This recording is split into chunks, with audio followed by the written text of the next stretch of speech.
కనిపించిన దేవుని కన్నా కనిపించే తల్లినే దైవంగా భావిస్తారు.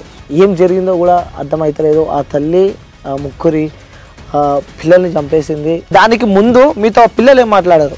సాయంకాలం ఇంటికి వచ్చాను 9 గంటల టైంలో. నా గొంతు ఎవరో పిసికేస్తారు అంటే ఎవరుండ్రు, నేను ఇంట్లోనే ఉండా, ఎవరుండ్రు. పక్కన పెద్ద అబ్బాయి దగ్గరికి వెళ్ళాను.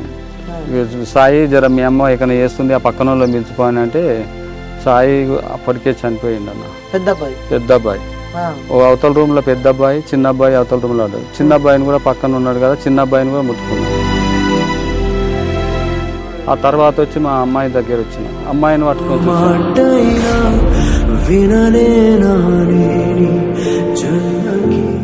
అందరికి పెరుగన్నం పెట్టి మరి మీకు పప్పన్నం పెట్టింది మరి, అంటే మీరు తిననన్నారా పెరుగన్నం? నాకు పెట్టలేదంటే నేను కూడా తింటే ఏమయ్యేది నాకు. చెన్నైనే చంపిండు, పెరుగులో ఏదో విషం ఇచ్చి చంపిండు అని అప్పటిదప్పుడు హెడ్లైన్లో పెట్టేసారు నాకు. అప్పుడు నాకు పోలీసు వాళ్ళు ఉంచలేదు. నాకు అంత కోపం ఉంటే నా భార్యను చంపుతా, నా పిల్లలు చంపా కషాయం కాదు సార్. రజిత నన్ను చంపేది ఉండే పిల్లల్ని చంపినావు అని అడిగితే, సో ఈ మధ్యలో టోటల్ ఎంటైర్ ఇష్యూలో ఆస్తి అని ఒక వర్డ్ మాత్రం వివచ్చంగా వైరల్ అవుతుంది. నీకు ఇష్టం శివ అన్నప్పుడు నా పిల్లలు నన్ను విడిచిపెట్టిపోయేది ఉన్నది. నీకు 30 ఏళ్ళ మూడు దొరికినప్పుడు నాకు నీకు కాదురా భయ్, నేను వెళ్ళిపోతున్నా.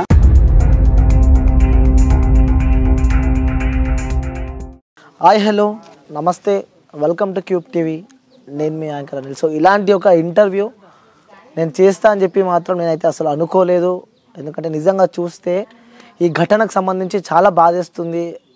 ఎందుకంటే సో ఒక ఇంట్లో పిల్లలు పుడితే ఎంతో సంతోషిస్తారు, సో ఇంకా కుటుంబంలో ఇంకా వెలుగునిస్తారు అని చెప్పి అంటూ ఉంటారు. కానీ తల్లిని దైవంగా భావిస్తారు. కనిపించిన దేవుని కన్నా కనిపించే తల్లినే దైవంగా భావిస్తారు. కానీ ఈ ఘటన చూస్తూ ఉంటే నిజంగా అసలు ఏం జరిగిందో కూడా అర్థమవుతలేదు. ఆ తల్లి ముగ్గురి పిల్లల్ని చంపేసింది. సో చంపి కూడా తను మొత్తం ఈ ఎంటైర్ ఇష్యూలో కూడా ప్రేమించిన అబ్బాయి కోసం ఇలా చేసిందంటూ కూడా పెద్ద ఎత్తున వార్తలు వస్తున్నాయి. సో అది వాస్తవం అని చెప్పి కూడా సో పోలీసులు చెప్తున్నారు. అసలు వాస్తవంగా ఏం జరిగింది తెలియాలి. అసలు ఏం జరిగింది, ఎందుకు ఇలాంటి ఒక ఘటన మనం చూసాము, ఇలాంటి ఒక ఘటన మళ్ళీ జరగకుండా ఉండాలి అంటే అసలు ఏం జరిగింది వాస్తవంగా డీప్గా తెలుసుకునే ప్రయత్నం అయితే నేను చేస్తాను. ప్రస్తుతం మనతో పాటు రజిత హస్బెండ్ ఎవరైతే ఉన్నారో సో చెన్నయ్య గారు మన దగ్గర ఉన్నారు. ఎలా ఉండే తను పెళ్ళికి ముందు ఎలా ఉండే, సో చాలా డౌట్స్ ఉన్నాయి. మేబీ మీరు చాలా ఇంటర్వ్యూస్ చూసే ఉంటారు, బట్ నేను చాలా సూటిగా అడుగుతా. ఇంకొకటి ప్రతి ఒక్క వర్డ్ కూడా నేను మీ అందరికీ చూపించే ప్రయత్నం అయితే చేస్తాను. ఎలాంటి వర్డ్ నేనైతే డిలీట్ చేయను. సో నేను ముందే ఇంటర్వ్యూ కూర్చోబెట్టే ముందే కూడా నేను అడిగినా ఏదున్నా ఓపెన్గా వాస్తవంగా మాట్లాడాలి, ఎలాంటి వర్డ్ కూడా నేను డిలీట్ చేయనని కూడా చెప్పడం జరిగింది. మాట్లాడదాం ఒకసారి. సో అన్న నమస్తే. నమస్తే అన్న. సో అసలు ఇంటర్వ్యూ ఉన్న పరిస్థితిలో నేను తీసుకోవద్దు, బట్ ఈ సమాజానికి తెలియాలి అసలు వాస్తవంగా ఏం జరిగిందని తెలుసుకునే ప్రయత్నంలో ఈరోజు మిమ్మల్ని ఇంటర్వ్యూ చేస్తున్నా. సరే. సో ఎంటర్ ఇష్యూ రాష్ట్రం మొత్తం దేశవ్యాప్తంగా ఈ యొక్క ఇష్యూ అందరికీ తెలిసింది. సో అసలు వాస్తవంగా ఆ రోజు రాత్రి ఏం జరిగిందంటే మీరు ఏం చెప్తారు? సో అక్కడ మాకు తెలిసిన విషయం ఏంటంటే సో మీరు అక్కడ ఇంటికి వచ్చారు, ఇంటికి వచ్చిన తర్వాత కూడా తిన్న తర్వాత మీరు మళ్ళీ ఏదో వర్క్ పైన వెళ్ళారు. సో వెళ్ళిన తర్వాత మళ్ళీ రిటర్న్ వచ్చిన తర్వాత ఈ ఘటన ఒకటి చోటు చేసుకుందని చెప్పి మీకు తెలిసింది, అందరికీ తెలిసిందే. ఏం జరిగింది అంటే దానికి ముందు మీతో పిల్లలు ఏం మాట్లాడారు? సాయంకాలం ఇంటికి వచ్చాను 9 గంటల టైంలో. వచ్చి గేటు కొట్టేవాడు నా పెద్ద బాబు బయటికి వచ్చాడు డోర్ తీసుకొని వచ్చినాక నేను తిన్నావా నాన్న అన్న మా పెద్ద అబ్బాయిని. అన్న తర్వాత నేను పోయి కాళ్ళు చేతులు కడుక్కొని లోపలికి వచ్చిన. తిన్న డాడీ అని చెప్పాడు. కాళ్ళు చేతులు కడుక్కొని లోపలికి వచ్చిన తర్వాత అన్నం పెట్టుకొస్తా అన్నది. సరే తేపో, నేను టిప్పు ఉంది చందనారు వెళ్ళాలి తేపో అని అన్న. నాకు పప్పు అన్నం తీసుకొని వచ్చి పెట్టేసింది. బుజ్జి జర కొంచెం నీరసంగా ఉంది అని అన్నది. నీరసంగా ఉంటే రజిత నువ్వు పిల్లలకు నీరసంగా ఉంటే నాకు ఫోన్ అన్న చేయాలి, పక్కనే హాస్పిటల్ ఉంది, హాస్పిటల్కి వెళ్ళొచ్చు కదా అని అడిగిన. రేపు చందనారు వెళ్తా, చందనారు డాక్టర్ మంచిగా చూస్తాడు, చందనారు వెళ్తా అన్నది. సరేలే అన్న. అప్పటికి పిల్లలు తిన్నారా? అమ్మాయి తింటుంది, పెద్ద అబ్బాయి తిన్నాడు. చిన్న అబ్బాయి తిని పండుకున్నాడు. అప్పటికి చిన్న అబ్బాయిని లేడు, గౌతమ్ ఎక్కడ పోయిందంటే పండుకున్నాడు, నిద్రపోతుండని అన్నది. సరేలే అని ఇంకా నేను తిని బయటికి 10 గంటలకు బయటికి వెళ్ళాను. బయటికి వెళ్ళి చందనారు వెళ్ళాను. ట్యాంకర్ కాల్ చేసి 11:22 నిమిషాలకు ఇంటికి వచ్చాను. నేను వచ్చిన తర్వాత నేను డోర్ కొట్టాను. డోర్ కొట్టిన తర్వాత మా భార్య లేచింది, డోర్ తీసేది. నేను లోపలికి వెళ్ళిన. అప్పటికి మా బుజ్జి ఒక కాలు దూరం పెట్టి ఒక కాలు దగ్గర పెట్టి పండుకున్నది, పక్క మీద వండుకుంది. సరే పండుకుంది కదా ఎందుకు డిస్టర్బ్ చేయాలని ఆమెను ఏమనకుండా ఆమెను ఇద్దరి మధ్యలో వేసుకొని పండుకున్నాం, చెరో దిక్కు పండుకున్నాం. ఓకే, పాప మధ్యలోనే ఉంది. మా మధ్యలోనే ఉన్నది. ఆమె వండుకుంది. పండుకున్న తర్వాత 2-2:30 ప్రాంతంలో నాకు గొంతువాయ అని తన్నింది. అక్కడ ఒక డబ్బు ఉన్నది, వాటర్ బాటిల్. ఆ బాటిల్ మీద ఒక గ్లాస్ గప్పి ఉన్నది. ఆ గ్లాస్ కింద పడిపోయింది. సౌండ్ వచ్చింది. సౌండ్ వచ్చినప్పుడు నేను లేచాను. లేచే వరకు ఆ సౌండ్కు అక్కడికి పోయి ఏమైంది రజిత్ అని లేపి కూర్చుని పెట్టిన. నా గొంతు ఎవరో పిసికేస్తారు అంటే ఎవరుండు, నేను ఇంట్లోనే ఉండా, ఎవరు పిసుకుతుర్రు అని నేను అటే అన్నాక పక్కన మా పెద్ద అబ్బాయి దగ్గరికి వెళ్ళాను. సాయి జర మీ అమ్మ ఎక్కడ చేస్తుంది, ఆ పక్కన వాళ్ళు పిలుచుకోని అంటే సాయి అప్పటికే చనిపోయిండు అన్న. పెద్ద అబ్బాయి ఓ అవతల రూమ్ లో పెద్ద అబ్బాయి, చిన్న అబ్బాయి అవతల రూమ్ లో ఉన్నాడు. చిన్న అబ్బాయిని కూడా పక్కన ఉన్నాడు కదా, చిన్న అబ్బాయిని కూడా ముట్టుకున్నా. చిన్న అబ్బాయి కూడా రిటవర్డ్ లేపితే చిన్న అబ్బాయి కూడా ఇట్లా లేస్తున్నాడు. ఆ తర్వాత వచ్చి మా అమ్మాయి దగ్గర వచ్చినాను. అమ్మాయిని పట్టుకొని చూశాను. అమ్మాయి కూడా చనిపోయింది. ఈమె సీరియస్ ఉంది. వీళ్ళు ఏదో ప్రయోజనం తీసుకున్నట్టుంది. పక్కింటి వాళ్ళని కొట్టి ఆ ఇంటి డోర్ కొట్టా, 2 సార్లు కొట్టొచ్చాను.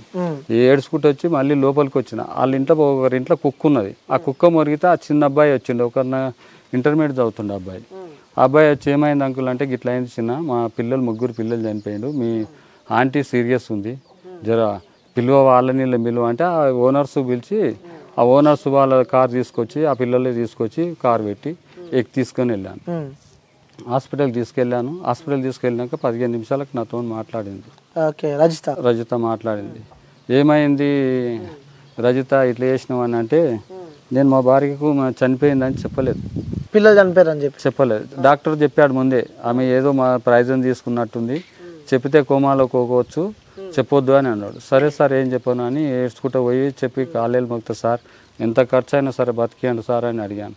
అడిగితే సరే అమ్మ సాధ్యమైనంత వరకు చేస్తామని చెప్పి ఆక్సిజన్ పెట్టి పైప్ పెట్టి అది వాళ్ళకి తోచింది వాళ్ళు చేశారు సార్. చేసిన తర్వాత ఆమె లేచి 15 నిమిషాల తర్వాత మాట్లాడింది. అప్పటికి నన్ను పోలీసు వాళ్ళు వచ్చి పట్టుకున్నారు.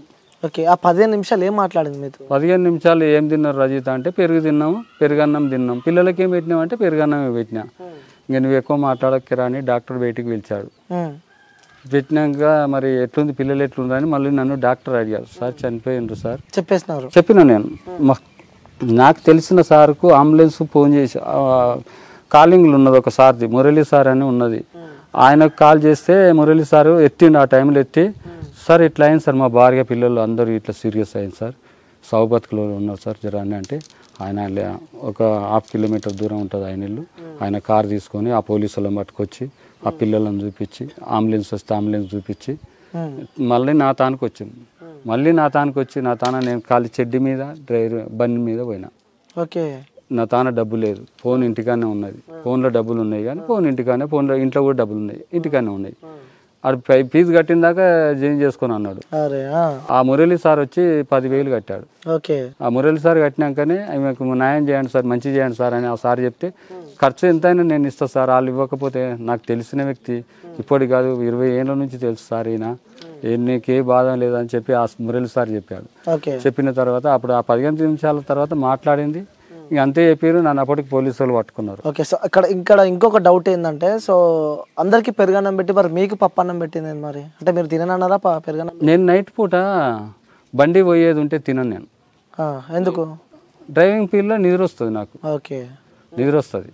నాకు పెట్టలేదంటే నేను కూడా తింటే ఏమయ్యేది నాకేం తెలియదు. కానీ పెట్టిన తర్వాత ఇంకా చందనార్ దాకా కూడా వచ్చింది అని అంటారు పోలీసు వాళ్ళు చెప్పారు.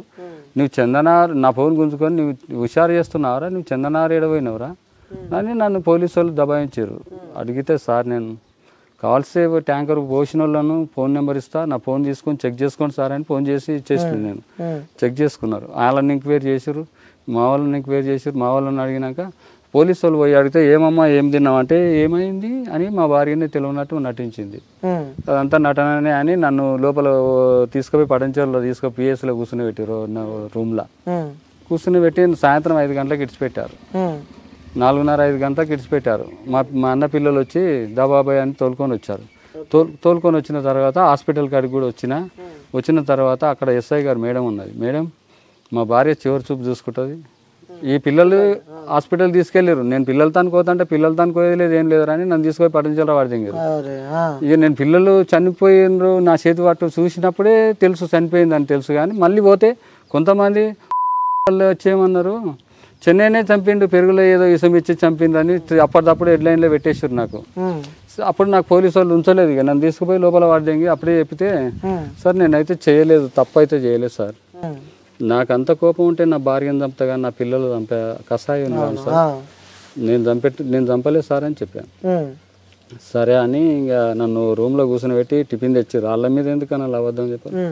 టిఫిన్ తెచ్చి పెట్టినా నేను తినను సార్, నా పిల్లలు చూపిస్తే నేను తింటా సార్ అని చెప్పి. అప్పటికి ఎంతసేపు అవుతుంది, ఎంత సమయం అయింది? పిల్లలు అయింది మధ్యాహ్నం తర్వాత నా దగ్గరికి వచ్చారు సార్. పిల్లలు ఎప్పుడు వచ్చారు మీ దగ్గర? పిల్లలు నా దగ్గర ఏన్నారు సార్. ఇక హాస్పిటల్ చనిపోయిన వాళ్ళు ఇంకా నా దగ్గరికి ఎందుకు వస్తారు సార్? మీ దగ్గరికి కాదు, మీరు పిల్లల దగ్గరికి ఎప్పుడు వెళ్ళినారంట? ఇక నేను వెళ్ళలేదు సార్, రాత్రి ఊరికి వచ్చినాకనే వచ్చిన. మా అన్నోళ్ళు మా వాళ్ళు బంధువులు వాళ్ళే తీసుకొచ్చారు ఆడికెళ్ళి మొత్తం. మాకు హాస్పిటల్లో కూడా వాళ్ళే పోయి తీసుకొచ్చారు, మా ఊరు పెద్ద మనుషులు అందరు కలిసి. ఇక పోస్ట్ మార్టం అయినాక తీసుకొని వాళ్ళు వస్తే వాళ్ళు ఇంకా నేను లాస్ట్కి ఇటుకు వచ్చిన. నేను అడిగితే అప్పుడు తోలియన్ అంటే తోలియన్ అన్నది ఆమె. తోలిచ్చే మేడం ప్లీజ్ మేడం అని అడిగితే, నువ్వు మాట్లాడుతుంటే నీ భార్యతో మాట్లాడుకోబట్టి నేను పోయి అడిగాను, రజిత పిల్లల్ని చంపినావు, చంపితే నన్ను చంపేది ఉండే కదా. పోయి మాట్లాడారు? నేను మాట్లాడినా. సాయంకాలం వచ్చినాక మాట్లాడితే, రజిత నన్ను చంపేది ఉండే పిల్లల్ని చంపినావు అని అడిగితే ఒక్క ముక్క కూడా మాట్లాడలే. నేనే ఏడ్చుకుంటే బయటికి వెళ్ళేసాను, ఒక చుక్క నీళ్లు రాలేదు, ఇట్లా మాట్లాడలేదు. అడిగినావా మరి కారణం ఏంది, అసలు ఏం జరిగింది? 13 సంవత్సరాలు అవుతుందా మీకు మ్యారేజ్ అయ్యి? అవును. ఏం చెప్తలేదు, చెప్పనప్పుడు ఇంకేం చేయాలి, ఏమని అర్థం చెప్పు. నువ్వు నాతో నువ్వు మాట్లాడుతున్నావు, నీతో నేను మాట్లాడుతున్నా చెప్తాను కదా. నువ్వు చెప్పనప్పుడు నేనేం చెప్తా చెప్పు. నువ్వు మాట్లాడకపోతే నేను మాట్లాడకుండా ఉంటే నువ్వు సపరాకుండా ఉంటావా, నువ్వు మాట్లాడతావా? ఏమనలేదు. సరే అని మా పిల్లలు మా అన్న పిల్లలు బాబాయ్ అని ఒక కారు కట్టుకొని వచ్చేసినాం. మేము వచ్చే వరకు 11:30 అయింది. అప్పుడు అంబులెన్స్ వచ్చింది, మేము అప్పుడే వచ్చినాం ఇంటికి. అది జరిగింది. ఓకే. సో మరి ఈ శివ అనే వ్యక్తి ఎప్పుడు పరిచయం మీ అమ్మాయికి? అన్న నాకు పరిచయం అయితే నాకు చెప్పి చేసిందా అన్న? అది చెప్పి చేసిందా అంటే మీ భార్యనే, మీరు కలిసే ఉంటున్నారు. మరి ఎప్పుడు మీకు డౌట్ రాలేదా? డౌట్ రాలేదంటే 3 నెలల క్రితం వచ్చిందన్న నాకు డౌట్ వచ్చినప్పుడు ఎవరు అంటే గెట్ టుగెదర్ పార్టీ పెట్టుకుంటున్నాము అంటే గెట్టు లేదు గెదర్ పార్టీ లేదు ఏది లేదు, పోతే స్కూల్కో లేకపోతే ఇంటికాడ వండుకో అని చెప్పి అనిపోయినా. నేను పనికి వెళ్ళిపోయినాక అది ఎప్పుడు పోయింది తెలియదు, స్కూల్కి పోయింది తెలియదు, వచ్చింది తెలియదు. అది ఏం చేసింది నాకేం తెలుసా అన్న. ఏం మధ్యలో మాట్లాడుతుంటే తను గెట్ టుగెదర్ పార్టీకి వెళ్ళిందా? నేను చూడండి ఎట్లా చెప్తాను సార్, అది తెలియదు మీకు అసలు? నాకు అసలు తెలియదు. స్కూల్కి వెళ్తున్నది కదా, ఆమె స్కూల్ టీచర్ కదా, స్కూల్కి వెళ్తుంది అని ఎప్పుడు డౌట్ కూడా రాలేదు. ఏమన్నంటే పేరెంట్స్ మాట్లాడేది నేను ఎప్పుడైనా. ఇప్పుడు పేరెంట్స్ డౌట్ ఉంటే టీచర్స్ నేను మాట్లాడేది 2-3 సార్లు నేను మాట్లాడాను. మేడం అని అంటే హలో చెప్పండి అమ్మా అంటే మేడంకి ఇవ్వండి సార్ అనేది ఫోన్ ఆమెకి. నేను అట్లనే అనుకున్నా. నాకు డౌట్ రానే లే నా భార్య, ఎందుకు డౌట్ రానిచ్చి నాకు డౌటే లేకుండే అప్పుడు. నేను ఎట్లా అనాలి ఆమె ఈ శివగాడు వచ్చిండు పోయిండు ఆడుకోయిండు ఈడుకోయిండు అంటే ఎట్లా చెప్తాను నేను? చూడండి ఆడు వచ్చిండు అంటే నేను ఊకుంటానా? తేడో పాడో నీవన్న పోవాలి నేనన్నా పోవాలని ఉంటుంది. ఆడు వచ్చింది నేను చూడలేదు, చూడండి ఎట్లా చెప్పాలి? చెప్పలేను నేను. వచ్చింది చూడండి మీరు చెప్పలేరు అంటున్నారు. అవును, మరి చూడండి ఎట్లా చెప్పాలి? చూస్తేనే కదా చెప్పింది. అవును, అది జరిగింది. సో దాని తర్వాత ఇప్పుడు టోటల్ ఎంటర్ ఇష్యూ కూడా అదే నడుస్తుంది. సో అంటే ఈ అతనితో ఇష్టంగా ఉండు కాబట్టి సో ఈ మధ్యలో టోటల్ ఎంటర్ ఇష్యూలో ఆస్తి అని ఒక వర్డ్ మాత్రం బీభత్సంగా వైరల్ అవుతుంది. నీకు ఇష్టం శివ అన్నప్పుడు నా పిల్లలు నన్ను విడిచిపెట్టిపోయేది ఉన్నది 100%. అది నీకు నాకు అవసరం లేదని నా పిల్లలకు ఒక కాగితం ముక్క రాసి నీకు నాకు అవసరం లేదు భయ్ నేను వెళ్ళిపోతున్నానంటే అదే ముక్క ఉండవు పోలీస్ స్టేషన్లో అప్లికేషన్ ఇత్తు, నా పిల్లలు కనిపెట్టుకొని బతుకుతుటి. నువ్వేది చేసి పిల్లల్ని ఎందుకు చంప అవసరం ఉంది? ఏంటి గురించి చంపినవు? అసలు నిజం బయటికి వస్తలేదు. ఎందుకు చంపింది కారణం చేయాలి. 50 ఏళ్ళు నువ్వు చెప్తున్నావు, నీకు 30 ఏళ్ళ మోడు దొరికినప్పుడు నీకు కాదురా భయ్ నేను వెళ్ళిపోతున్నా అని ఒక్క మాట అయిపోతుందా? వెళ్ళిపోవచ్చు కదా, కాగితం రాసి ముక్క రాసి. నాకు చెప్పకుండానే వెళ్ళిపోయేది ఉండే. పిల్లలు ఇంట్లో వేసి డోర్ వేసి పోయేది ఉండే. నేను వచ్చి 11 గంటలకు వచ్చి నా పిల్లలు చూసుకుందు, అరే భయ్ నా పిల్లలు ఏది నా భయ్ లేచిపోయింది అని చెప్పుకుందు, నేనే చెప్పుకుందు. కరెక్ట్. పాపం అన్నం పుణ్యం తెలియని ఆ పిల్లలు చంపే అధికారం ఎవరు ఇచ్చారు? ఆ పిల్లల్ని ఎందుకు చంపింది, కారణం ఎవరు, దాని వెనక ఎవరు ఉండరు? అసలు నిజం బయటికి వెళ్తలేదు. పోలీసు వాళ్ళు చేస్తలేరు, మీడియా వాళ్ళు చెప్తలేరు. ఎవరిని అడగాలి నేను? తీసుకుపోయి వాళ్ళని జైల్లో కూడా కూర్చుని పెట్టి తినబెడుతున్నారు. ఎన్కౌంటర్ చేసి పాడదేంగాలి. ఎందుకు ఉంచారు? ఇంకా పసిపిల్లల చంపితే ఎందుకు ఉంచారు? ఇంకా తల్లేనా అది? అసలు మానవత్వం ఉన్నా? అది హాస్పిటల్. నేను చంపాలంటే దాన్ని చంపేటోని, నా పిల్లలు పట్టుకొని చూసినప్పుడే చంపేటోని. అసలు నిజం బయటికి రావాలి. అసలు ఏం జరిగింది, వాస్తవంగా ఎవరున్నారు వెనకాల, ఏం జరిగింది రావాలి, బయటికి రావాలి. నాకు ఆవేశం వచ్చింది చంపనీకి, కానీ నేను చంపితే నేను నలుగురిని హత్య చేసిన అయితా. నేను చంపలేదు. హాస్పిటల్ అడ్మిట్ చేసి 80,000 70,000 బిల్లు కట్టినా కానీ నేను చంపలే. నాకు మానవత్వం ఉందన్న చెప్పు. నా దాంట్లో ఏమైనా తప్పుందా? తెచ్చి లక్షల అకౌంట్లో ఇప్పుడు ఫోన్ డేటా తీయమనండి. ఎన్ని లక్షలు వేసినా, ఎప్పుడు ఏం వేసినా అడ్డగోల ఖర్చు పెట్టి ఎంజాయ్ చేసింది అది లెక్కనా? నేను కష్టపడి నా పిల్లల కోసం అని తెచ్చిన. 5వ తరగతి చదివే పిల్లలకు ల్యాప్టాప్ తెచ్చిపెట్టినాను నేను, తెలుసా? 4th క్లాస్ 3rd క్లాస్ పిల్లలకు ల్యాప్టాప్ తెచ్చిపెట్టి ఇష్టంగా పెంచినట్టున్నారు. మంచిగా బతకాలని అన్న. నాకేం తక్కువ ఉంది? భూమి 4 ఎకరాల భూమి, 4.5 ఎకరాల భూమి ఉంది. ఆ మనగల్ ప్లాటు, హైదరాబాద్ ప్లాటు, ఓ ట్రాక్టర్. ఏం తక్కువ? నీకు కూర్చొని తినగానక. మరి మీ ఆస్తి అమ్మాయి రజిత పేరు మీద ఎందుకు రాశారు? మరి ఎందుకు రాసిన అంటే నేను భార్యని నమ్మాను సార్. నా భార్యని నమ్మాను. ఎందుకు రాసినావు అంటే ఎప్పుడు రాశారు మీరు? నేను 2018లోనేమో ప్లాట్ రిజిస్ట్రేషన్ చేసిన. ఇప్పుడు తన మీద ఎన్ని ఆస్తులు ఉన్నాయి?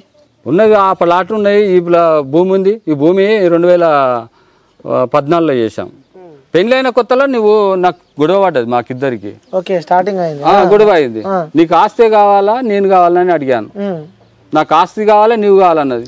భూమి చేసిన. నువ్వు ఎన్ని రోజులు ఉండి పిల్లలు కానీ నువ్వు నాకు శివకుమార్ కావాలంటే ఎక్కడ న్యాయం ఇది? శివకుమార్ కావాలంటే శివకుమార్. పిల్లలు ఎందుకు చంపారు? కారణం కావాలి నాకు. అవును. నీ పిల్లల్ని ఎందుకు చంపవలసి వచ్చింది? అంటే పిల్లలు అడ్డు వస్తారని చెప్పి అడ్డు వచ్చేది మొగడు వస్తాడు, కానీ పిల్లలు ఎందుకు వస్తాడు అడ్డు? అది కూడా కరెక్ట్ పాయింట్.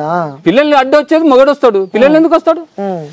ఇప్పుడు మొగడు అడుగుతాడు, పిల్లలు ఏం అడుగుతారే? పసి పిల్లలు బడికి పోయినాక నువ్వు ఎంజాయ్ చేయి, ఏమైనా చేసుకో, పనులు చేసో, దొంగ పనులు చేసుకున్నా. మొగడు అడ్డు వచ్చేది, మొగడిని చంపాలి. పిల్లల్ని ఎందుకు చంపారు? ఈ పాయింట్ బయటికి ఎవరు తీస్తలేరు. మాకు ఏం న్యాయం జరుగుతలేదు. మీ మీడియా వాళ్ళు వస్తారు, అడుగుతారు, క్వశ్చన్లు అడుగుతారు. చెప్పి నేను అలసిపోతున్నాను. నేనైతే నా పరిస్థితి బాగాలేదు. గ్లూకోజ్ పెట్టుకుంటూనే మాట్లాడుతున్నాను నేను. అవును, ఇప్పటిదాకా కాల్ చేసినప్పుడు కూడా గ్లూకోజ్ పైన ఉన్నాయని చెప్పి కూడా మధ్యలోకి వెళ్ళి వచ్చారని చెప్పి కూడా తెలిసింది నాకు. పెట్టుకునే వచ్చినా ఇప్పుడు. అవును, అదే అంటున్నా. ఓకే, మీకు ఏం న్యాయం కావాలని కోరుకుంటున్నారు మీరు? ఏం చేస్తారు అన్న? న్యాయం చేయాలంటే వాళ్ళిద్దరు ఎన్కౌంటర్ చేయాలి రోడ్డు మీద. రోడ్డు మీద ఎన్కౌంటర్ చేస్తే పక్కనోడు ఇంకోటి తప్పు చేయడు అన్న. వేరే వాడు ఎవడు చేయడు. ఎవరు చేస్తారు చెప్పు? అబ్బా పలానోడు వాడు ఎన్కౌంటర్ చేసి వాళ్ళిద్దరిని, వీళ్ళనిద్దరిని ఎన్కౌంటర్ చేసినప్పుడు పక్కనోడు ఎందుకు చేస్తారు? భయపడాడు చెప్పు. ఎన్కౌంటర్ చేస్తే మరి ఇలాంటి ఒక ఘటన జరగదు, ఇంకోరికి జరగదు, తప్పు జరగదు. లేదంటే ఊరికి గుంజండి. మీరు శిక్షలు అవి అనుకుంటా పోతే అవి ఆన్నే మూసిపెట్టి తినబెట్టి పోతులేక బల్పిస్తే ఆ బల్బు ఏడుకోతుంది సార్. ఓకే, మధ్యలో మీకు ఎప్పుడైనా ఇష్యూస్ అయినాయా? తర్వాత పెళ్ళైన తర్వాత కూడా పెద్ద గొడవలు రావడం కానీ ఇలాంటివి? అది అయినందుకే భూమి చేయమంటేనే భూమి చేసాం. భూమి ల్యాండ్ దగ్గర ఇష్యూ స్టార్ట్ అయింది, తర్వాత అది కూడా క్లియర్ అయిపోయింది. చేసినాకనే అందరం మేము బాగున్నాం. ఓకే, 13 సంవత్సరాల జీవితంలో ఈ గెట్ టుగెదర్ పార్టీ ఎప్పుడైతే వచ్చిందో నాకు ఎప్పుడు పోయింది తెలియదు. స్కూల్కి వెళ్తుందని అనుకున్నా. నా భార్య మీద నమ్మకం మోసపోయి గొంతు కోసుకున్నా. పిల్లలు చంపి తప్పు సార్. మరి మీరు ఏం తప్పని అని చెప్తారు కానీ వాళ్ళకి శిక్ష ఎందుకు వేపిస్తలేరు సార్? మీరు మా ప్రయత్నాలు కూడా మేము చేస్తున్నాము, మా మీడియా నుంచి చేయాలి సార్, మాట్లాడుతున్నాము, గట్టిగా చేయాలి. మీరు తప్పు నేను ఉన్నది చెప్తున్నా. అవును, వాస్తవంగా మాట్లాడుతున్నాను. అందుకే నేను స్టార్టింగ్ కూడా చెప్పినా, మీరు ఏం మాట్లాడినా నేను అసలు దాన్ని డిలీట్ చేయను, ఎట్లున్న వీడియో అట్లనే పోస్ట్ చేసాను కూడా నేను చెప్పడం జరిగింది. నేను కూడా అదే సార్, నాకు న్యాయం జరగాలంటే వాళ్ళ నలుగురు ఎన్కౌంటర్ జరగాలి, లేదంటే ఊరి గుంజాలి. ఊరి గుంజితేనే అప్పుడే మీకు న్యాయం జరిగింది, నా పిల్లలకు శాంతి అవుతుంది. ఓకే, నేను కూడా ఎక్కువ రోజులు బతుకుతానో ఉంటానో తెలియదు సార్ నా పరిస్థితి. ఏంది 3 పిల్లలు పోగొట్టుకుని బాధ. 3 పిల్లలను కోల్పోయినావు, అటు భార్యను కోల్పోయినావు. భార్య అది దానమ్మ, అది పోతేంది. నా పిల్లలు నాకుంటే అది పోయినా నాకేం బాధ లేకపోతే. నీకు ప్రేమికుడు కావాలన్నప్పుడు వెళ్ళిపోయేది ఉన్నది. పిల్లలని చెప్పే అధికారం ఎవడిచ్చారు మీకు? శివకుమార్ గారు చెప్పితే నువ్వు చేస్తావా? మరి శివకుమార్ గారికి పుట్టిన పిల్లలా, నాకు పుట్టిన పిల్లలా? శివకుమార్ గారు చంపమంటే నువ్వెట్లా చంపుతావు? నా ఆస్తి కోసం వాడు శివకుమార్ గారు చంపమన్నాడు, నువ్వు చంపినావు. ఇప్పుడు పిల్లలు ఉంటే అడ్డొస్తారు ఎందుకు? ఇష్టంగానే ఉండేనా మీతో అంటున్నా తను? ఎందుకంటే మీ ప్రీవియస్ హిస్టరీ కూడా నేను తెలుసుకున్నా. సో ఇంతకుముందు కూడా మీకు మ్యారేజ్ అయింది, దాని తర్వాత ఒక ఇష్యూ వల్ల తను అమ్మాయి చనిపోయింది, తర్వాత తినని నాతో ఇంకా ఫ్రీగా ఉండేది. ఎట్లా అంటే ఇంకా బాగా ప్రేమ చేసింది నాకు. ప్రేమ ఎంత ప్రేమ అంటే అంత ప్రేమ చేసేది. నేను తాగను. ఎంత జీవితం ఇప్పుడు 49 ఏళ్ళు ఉన్నా, 49 ఉన్నా నాది. అంత జీవితంలో ఇప్పటి వరకు నేను మందు తాగాను. మందు తాగకుండా మా బావ ఎంత, నేను ఒక్కొక్క రోజు 7,000, 10,000, 8,000, 6,000, 3,000 సీజన్ బట్టి కొట్టుకొచ్చేది ట్రిప్పులు. అంత సంపాదించిన నేను. డబ్బు మీరు ఫోన్ తీసుకొని చూడండి, నా అకౌంట్లో డబ్బులు వేసిన ఆమె అకౌంట్లోకే వెళ్ళేది. నీవు నా పైసలు పెట్టి ఎంజాయ్ చేసి వ్యవహారం చేసి నా పిల్లలు చంపే అధికారం ఎవరు ఇచ్చింది సార్? మీరు చెప్పండి. మీరు ఇవన్నీ గుర్తుకొస్తుంటే అన్ని తలుచుకుంటుంటే ఏమనిపిస్తుంటుంది మీకు? ఏమనిపిస్తుంది సార్? బాధ ఉంటుంది. నేను ఏ రోజుకో ఓ రోజు పోయేటోనే కానీ వాళ్ళని చంపితే నాకు నిర్ణయం అవుతుంది. నేను ఇంకో దారికి ఎత్తుకోవచ్చు వాళ్ళని చంపేస్తే. అది మెయిన్ ఇప్పుడు నాకు. ఓకే. సో అంటే ఇలాంటి ఘటనలు మనం చూస్తూ ఉన్నాం. లైక్ అంటే చాలా అసలు ఊహించలేని ఘటన అనే చెప్పుకోవచ్చు. ఇప్పుడు ఎట్లాగో మీరు బాధలో మీరు ఉన్నారు, కోల్పోయారు కాబట్టి. సో ఇంకా సమాజంలో చాలామంది ఇలాంటి ఘటనలు చోటు చేసుకోకుండా ఉండాలి, ఎందుకంటే మీరు అనుభవిస్తున్నారు ఆ బాధ కాబట్టి. సో చూసే జనాలకు మీరు చెప్పాలంటే ఏం చెప్తారు మీరు? ఎందుకంటే అంత ఇష్టంగా కష్టపడి ముగ్గురు పెంచి పెద్ద చేసి ఇటు అందరిని చూసుకున్నారు, ఫ్యామిలీ కుటుంబ సభ్యులను చూసుకొని హ్యాపీగా పెంచారు కాబట్టి. ఇప్పుడు అందరూ మీకు దూరం అయ్యారు కాబట్టి, అంత ఇష్టంగా చూసుకున్నారు, దూరం అయిపోయారు. అలా ఇలాంటి ఘటనలు ఇంకెక్కడ జరగకుండా ఉండాలంటే వాళ్ళని ఎన్కౌంటర్ చేయాలి సార్. నడి రోడ్డు మీద ఎన్కౌంటర్, దిశ సంఘటనలో ఎట్లా ఎన్కౌంటర్ జరిగిందో ప్రియాంక అది, అప్పుడు అట్లా అయితే న్యాయం జరుగుతుంది. ఇంకోటి తప్పు చేయడు, పచ్చని సంసారంలో నిప్పులు పెట్టాడు. నేను ఇప్పుడు ఖాళీగానే ఉన్నా, ఆయన చెల్లెలు ఉంటే ఆయన చెల్లెలు తాను పోయి నేను గెలికితే ఊకుంటాడా? నీవే చెప్పు మాటకు. నేను ఇట్లా ఖాళీగానే ఉన్నా, ఇప్పుడు కూడా పోయి ఆయన చెల్లెని సంసారంలో గెలికితే ఎవడని ఊకుంటాడా? తప్పు కదా? 100%. ఎట్లొచ్చిండు? నీకు 35 ఏళ్ళు పోరీలు లేరా? పిల్లలు లేరా? మంచి పోరీలు ఉంటారు, హైదరాబాద్ కాలేజీ పోరీలు మస్తు ఉంటారు. నీకు ఎందుకు చేసుకోనికి 3 పిల్లల తల్లి కావాల్సి వచ్చింది? నాకు బాధ లేదా అన్న? నా పిల్లలు చంపడం ఏందన్నా? నీకు కావాలంటే దాన్ని తీసుకొని పోయేది ఉండే. నా పిల్లలు చంపనీకి మనసు బాధ అన్న. ఇప్పుడు వస్తే నేను నరికేతామన్నంత కోపం 100% ఉంటుంది. స్వస్థాడన కావాలి, నేను కావాలన్నంత కోపం ఉంటుంది నాకు. పిల్లలు ఎప్పుడు ఏమంటూ ఉండేవారు అన్న మీతోనే? ఈ పిల్లలు నన్ను చూస్తే ఎంత డిసిప్లిన్గా ఉండేదన్న. నా బండి సౌండ్ వచ్చేవాడు, నాన్న డాడీ వచ్చిండని ఆడుకునేటోళ్ళైనా పోయి కడుక్కొని బుక్కులు చేతిలో పట్టుకొని కూర్చునేది. ఈ 3 నెలల మధ్యలో పిల్లలను అయితే బాగా కొట్టింది అన్న. కొట్టింది. ఎందుకు కొడుతున్నావు అని ఒకసారి అడిగా, 2 సార్లు అడిగాను. ఇట్లా ఉందన్న, అది నేను ఇంత నాతో మంచిగానే ఉంది కదా, ఎందుకు కొడుతున్నావు అంటే పిల్లలతో సిరాకు పడుతుందేమో, స్కూల్లో సిరాకు పడి వచ్చి ఈ పిల్లలను కొడుతుందేమో అని అనుకున్నా. అంటే మగ పిల్లలతో ఉంటుంది, ఆ తండ్రికి ఉంటుంది కానీ, సో కూతురు అంటే ఇంకొంచెం ప్రేమ ఎక్కువ ఉంటుంది. అవును, నాకు ప్రేమ ఎక్కువనే ఉండే అన్న. ప్రేమ చాలా ఎక్కువ ఉండే కూతురు పైన. చదువు బాగా చదివేది కూతురు. ఎప్పుడు పక్కన పోరలు ఉంటే, పక్క కాలనీలనే కదా, గల్లీలు ఉన్న పోరలు వాళ్ళ పక్కన ఉన్న వాళ్ళు, ఈమె క్లాస్మేట్ 3-4 ఉంటారు మా గల్లీని.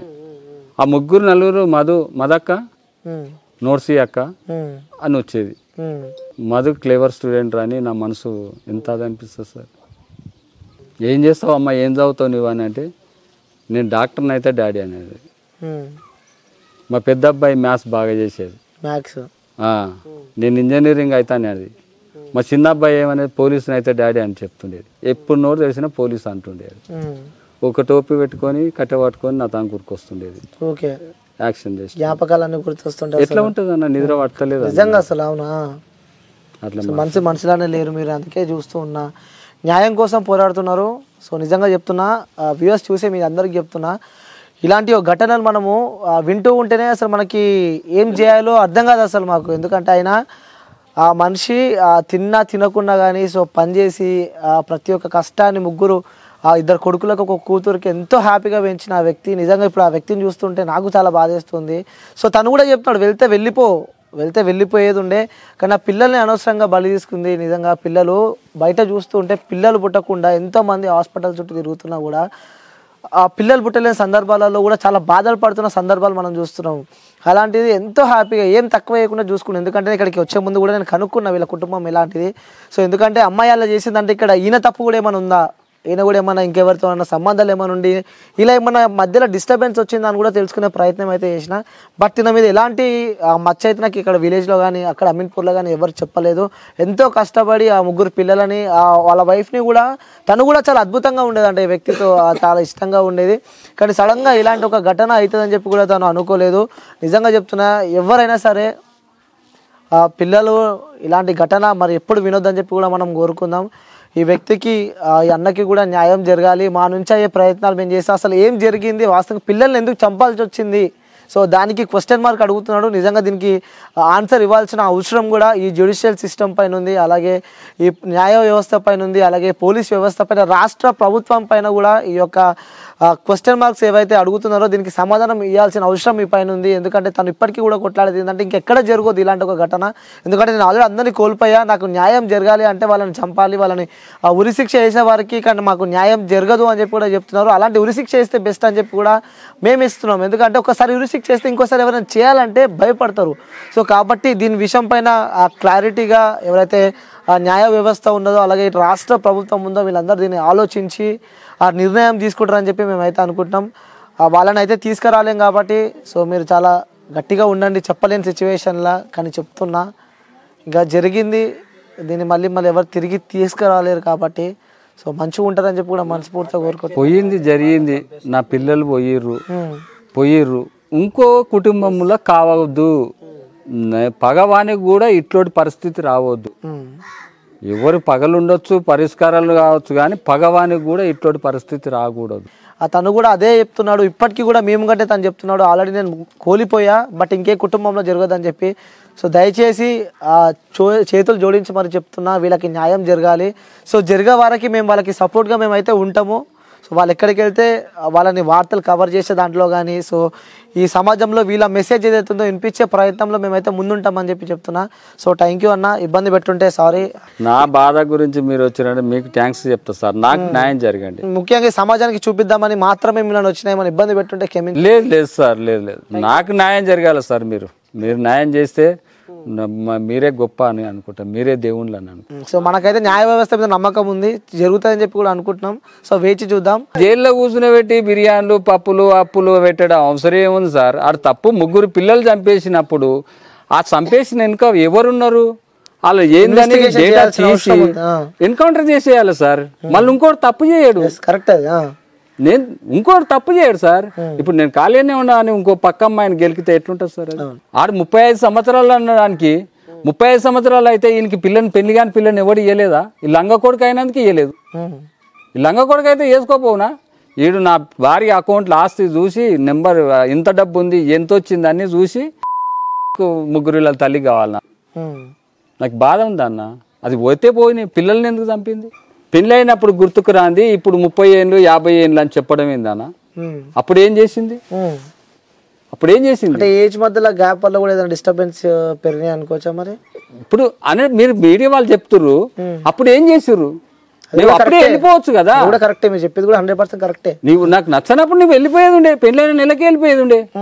నాకు నచ్చితే ఇంకో దాన్ని చేసుకో, లేకపోతే ఊకేనా ఉండు. నీకు నచ్చినప్పుడు నీవు శివనే కావాలంటే అప్పుడే వెళ్ళిపోయేది ఉండే. ముగ్గురు పిల్లలు పుట్టినాక ముగ్గురు పిల్లలు చంపే అధికారం ఎవడిచ్చిండన్న? అది మాత్రం 100% తప్పే. అది ఆ తప్పు శిక్ష ఏమేస్తుర్రన్నా మీరు?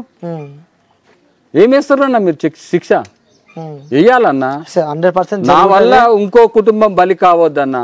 100% మీకు న్యాయం జరుగుతుంది. జరిగే వారికి మీ ప్రయత్నాలు మీరు చేస్తూ మీకు సపోర్ట్ గా మేము ఎప్పుడు ఉంటామన్నా. అన్నా నా వల్ల ఇంకో కుటుంబం బలి కావద్దు, న్యాయం చేయండి. ఎన్కౌంటర్ చేస్తారా ఉరి తీస్తారా మీరే డిసైడ్ చేయాలి. సో న్యాయం కోసం పోరాటం చేద్దాం. న్యాయం జరిగినాక కూడా మళ్ళీ నేను వస్తా, ఆ రోజు మాట్లాడదాం. రావాలన్నా. సో థ్యాంక్ యూ అన్న. అందరు మంచిగా ఉండాలి, మీరు బాగుండాలన్నా. సంతోషం అన్న. Thank you. పోయి రండి.